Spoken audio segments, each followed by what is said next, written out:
God calls us to an active and lively faith. It can be easy to fall into a habit of relative passivity, particularly in a culture that views faith as a private matter. So we need to take steps to enliven our faith. The second letter to Timothy, far from envisioning passive or private faith, speaks about having a boldness in our faith. It insists that we should never be ashamed to witness to Christ.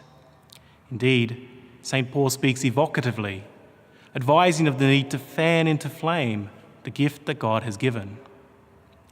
While the last thing we need is something that smacks of triumphalism, I think in many ways, God is calling us to be a bolder and more dangerous church.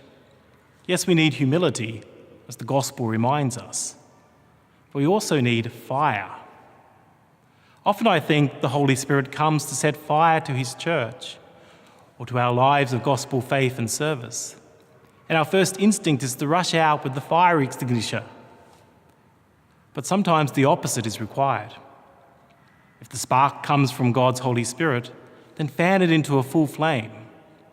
Fire is dangerous, and yet it brings warmth and in its aftermath, new life.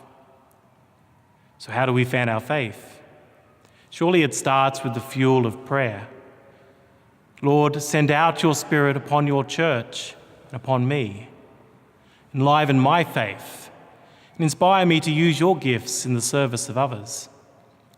But also it needs the oxygen of word and sacrament, to read the scriptures and to allow our hearts to burn and encounter the Lord, most particularly in the Eucharist and the sacrament of reconciliation.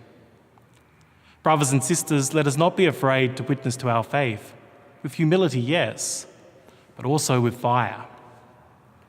Why is fire dangerous? Because it has a propensity to set fire to that which is around it. Yes, indeed, we need a more dangerous faith.